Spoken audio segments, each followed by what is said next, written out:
শুভ মহাষ্টমীর অনেক অনেক শুভেচ্ছা জানিয়ে আজকের এই ব্লগটা আমি শুরু করলাম। আর এই ব্লগগুলো তোমরা অনেক পরে দেখতে পারবে, কারণ অনেক ব্লগ জমে গেছে। ব্লগগুলো যেহেতু পুজোর সময় এডিট করার সময় পাইনি, একদমই ছাড়া হয়নি। তো যদিও পুজোর সময় যদিও বা আমি ছাড়তাম, তোমরা হয়তো দেখতে পেতে না, কারণ সেই সময়টা সবাই ব্যস্ত থাকে পুজো উপভোগ করার জন্য। ওই জন্য ভাবলাম যে এখনই করা যায়। তো দেখো, ভালো লাগলে অবশ্যই লাইক কমেন্ট করো। তো দেখো সকাল সকাল সেজে গুজে রেডি হয়ে বেরিয়ে গেছে অঞ্জলি দেওয়ার জন্য।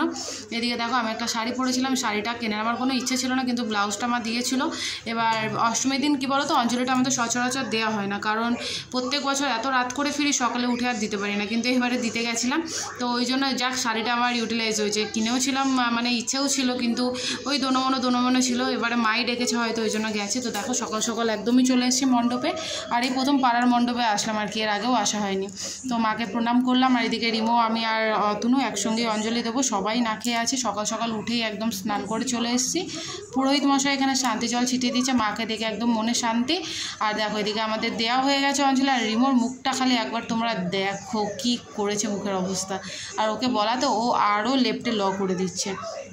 তো এবার বাড়ি ফেরার পালা। বাড়ি গিয়ে প্রথমে কিছু একটু খাওয়া দাওয়া করবো, করে তারপর রাতে বেরোবো। তো ভিডিওটা দেখতে থাকো, অবশ্যই এন্ড অবধি দেখো, তোমাদের ভালো লাগবে, এইটুকুনি কথা দিতে পারি। তো চলো বাড়িতে যাওয়া যাক আগে। আর দেখো বাড়িতে এসে যেটা বলছিলাম, যে ভিডিওটা আমি কন্টিনিউ করেছি। বাড়িতে এসেছি আর কি করলাম তোমাদের দেখালাম না। পুজোর সময় মেন যে জিনিসটা থাকে প্যান্ডেল হপিং, সেটাই তোমাদের সাথে শেয়ার করব। তো দেখো এখানে করেছিল বুদ্ধ মূর্তি। এই বুদ্ধ মূর্তিটা হচ্ছে আফগানিস্তানে রয়েছে কোথাও একটা, জানো তো। তো সেটা থেকেই আর কি এখানে তুলে ধরেছে। কিন্তু এগুলো একটু অফবিট বলে না, রাস্তাগুলো একটু ভেতর দিকে বলে সেরকম ভিড় নেই, কিন্তু তোমরা দেখো একবার খালি প্যান্ডেলটা কত সুন্দর। এইভাবে অনেক সময় হয় কি বলো তো, প্যান্ডেলগুলো খুবই সুন্দর করে, কিন্তু এরকম অফবিট বলে না, সেইগুলো এরকম ভিড় হয় না, লোকের চোখেও পড়ে না। তো আমরা যেহেতু ভিড়টা এড়িয়ে চলারই চেষ্টা করি, ওই জন্য আমাদের চোখে পড়েছে আর কি, ওই জন্য আমরা দেখেছি। আর তোমাদেরও দেখাতে পারছি, এটা হরিদেবপুরে যাওয়ার পথে আর কি পড়েছিল, এইটুকুনি বলতে পারি। বাট এক্স্যাক্ট লোকেশনটা আমি তো জানি না, ছেড়ে দাও। অতনু নিয়ে গেছিলো এদিক ওদিক থেকে, মনে নেই। তো পুরো প্যান্ডেলটাই ছিল বুদ্ধ মূর্তির ওপর আর কি কাজ করা, খুব সুন্দর করেছিল, খুবই সুন্দর। ফোনে বা ফটোতে ভিডিওতে দেখে কতটা ভালো লাগে আমি ঠিক জানি না, বাট সামনে থেকে দেখলে জিনিসটা সম্পূর্ণ আলাদা লাগে। তো দেখো তোমাদের কেমন লাগলো অবশ্যই জানিও। তো আমি আরেকবার বাইরে থেকে ভিউটা তোমাদের দেখালাম। ওখান থেকে বেরিয়ে এসেছিলাম 41 পল্লীতে। এটাই আমাদের ঢোকার কোনো ইচ্ছে ছিল না, বাট এত ভিড় দেখেছিলাম, এত ভিড় জানতাম না, অল্প ভিড় দেখে ভেবেছিলাম চলো হরিদেবপুরে তো এগুলো ভালো হয়, তো দেখবো। তো ওই জন্য লাইনে দাঁড়িয়েও পড়েছিলাম, কিন্তু এত লাইন এক দেড় ঘন্টা আমাদের দাঁড়াতে হলো, কিন্তু রিমোর জন্য আমরা ভিআইপি লাইন থেকে ঢুকতে পারলাম আর কি।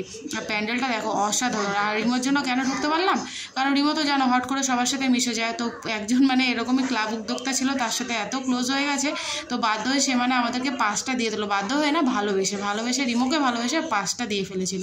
তো যার জন্য আমরা একদম তাড়াতাড়ি করে ভেতরে চলে এসেছি। আর এসে তো একদম চোখ আমাদের চড়ক গাছ বলে না, সেটাই এত সুন্দর এটা যদি না দেখে চলে যেতাম না, কি বড় যে মিস হয়ে যেত আমাদের, বলে বোঝাতে পারবো না। এটা আমরা ভিডিওতে দেখেছি, টিভিতে দেখেছি, বাট সামনে দেখার উপলব্ধিটা একদমই আলাদা থাকে। পুরো এত রিয়েলিস্টিক এইগুলো যে পুতুল তোমরা ধরতে পারবে না, এত সুন্দর নিখুঁত কাজ আর কি। তো আমার তো খুবই ভালো লেগেছে। আর এদিকে মায়ের মূর্তি দেখো, মনে হচ্ছে কেউ সেজে গুজে বসে আছে। বিশেষ করে আমার এই মূর্তিটা দেখে খালি মনে হচ্ছিলো বাহুবলীতে যেরকম রানী সেজে গুজে থাকতো, তো ওই জিনিসগুলো আমার খালি মনে পড়ছিলো আর কি। কেন দেবসেনার কথাটা মনে পড়ছিলো। অসাধারণ করেছিল, অসাধারণ, এক কথা বলে বোঝানোর মতো না। তো এই প্যান্ডেলটা ওই আঙ্কেলটাকে, আঙ্কেল বলবো না, দাদা বলো, একটু বয়স্কই, যদিও যাই হোক অনেক থ্যাঙ্কস, তার জন্যে আমরা এত তাড়াতাড়ি এটা দেখতে পেয়েছি। আর রিমো তো আছেই। তো যাই হোক, আমাদের সেরকমভাবে পুজোয় কী বলতো বেরিয়ে না অত প্যান্ডেল হপিং হয় না, কারণ অত ভিড়, তারপরে রিমো রয়েছে জানোই। তো ওই জন্য আমরা চেষ্টা করি একটু অফবিটের কিছু জিনিসপত্র দেখার। তো তারপরে যখন হরিদেবপুরে এসছি আর কি, অজয় সঙ্গে কী চলে গেল, ফট করে ভুলেও গেছে। যাই হোক, তো সেটা না দেখলেও না, কারণ পাশাপাশি দুটো প্যান্ডেলই হয় অপোজিটে আর কি, দুটোই খুব ভালো হয়। তো এটা খুব একটা ভিড় ছিল না, লাইন দিতে হয়নি, একদমই ঢুকে যেতে পারবো সেরকম, যেহেতু রাস্তার ওপর থেকে ওপেন ছিল, দেখা যাচ্ছিলো। আর দেখবে এরকম রাস্তার ওপর থেকে ওপেন কোনো প্যান্ডেল থাকলে না, সেটা সুন্দর হলেও খুব একটা ভিড় হয় না। তো এটাও খুব সুন্দর করেছিল। এটা করেছিল বেসিক্যালি পাখির বিষয়, জানো তো, পাখির ডিম যেরকমভাবে ফোটে, বা পাখিদের যেভাবে রাখা হয়, ইচ্ছে টানা যেটাকে বলা হয়, পাখিদের এই খাঁচার মধ্যে বন্দি করে না রেখে তাদেরকে ছেড়ে দাও বা উড়িয়ে দাও, এইটাই মেন মোটিভ ছিল। তো এটাও খুব সুন্দর করেছিল, দেখার মতো আর কি। মানে দেখেই তো তোমরা বুঝতে পারছো, আমাকে আর বলে বোঝাতে হবে না। তারপরে মাকে দেখলাম, মায়ের মোটিভটাও এখানে দেখছো, মাকেও ঠিক পাখির মতো করেই মানে এখানে মূর্তিটা রাখা হয়েছে, মায়ের মূর্তি। তো খুবই ভালো লেগেছিলো, খুবই সুন্দর হয়েছিল এই প্যান্ডেলগুলো। তো আমাদের বেরিয়ে বেরিয়ে প্রত্যেক দিন 2-3টে করেই ঠাকুর দেখা হয়েছে। বাকিগুলো মানে কী বলো তো, সেরকম হয় না, রাস্তা ঘোরা হয়, খাওয়া দাওয়া তো হবেই, তো এইগুলোই আর কি। তো আমরাও, তোমরা দেখতে থাকো আর কি ব্লগটা, বুঝতেই পারবে যে এরপরে আমরা কোথায় গেছিলাম। তো এই হচ্ছে আমাদের লাস্ট প্যান্ডেল হপিং, মানে অষ্টমীর দিনে এইটাই প্যান্ডেল, 3টে পুজো তোমাদের দেখালাম আর কি। এরপরে আমরা চলে যাব হচ্ছে গঙ্গার ঘাটে। তো যাওয়ার পথে দেখো এই একটা পড়েছিল পুজো, ভেতরে যাইনি, বাইরে থেকে দেখালাম। আর দেখো ফাইনালি আমরা চলে এসেছি, আর এখানে দেখতে পাচ্ছ সব কাপেলরা। সেখানে আমরা আর কি করব তাই না, মানে আমাদের বিয়ের পরে তো জানোই ভাই বোন হয়ে যাওয়া, মানে ভালোবাসা রোম্যান্সের থেকে সারাদিন মানে ঝগড়াঝাটি বেশি হতে থাকে।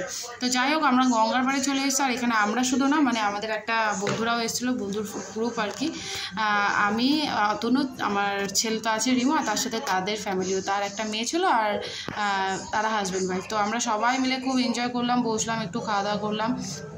একটু বলতে যা হয় গঙ্গার পাড়ে, তো আর তোমার রোল চাউমিন ওইগুলো না, মানে যেটা হয় আর কি। একটু ঝুড়ি ভাজা খেলাম, একটু ডিম টোস্ট খেলাম, কারণ রাতে আমরা খাইনি কিছু, আমি, রিমো, অতনুও কিছু খাইনি, মানে 8:30 যেহেতু আমরা ঘর থেকে বেরিয়েছিলাম, প্রায় কিছু খাওয়া ছিল না ওই জন্য।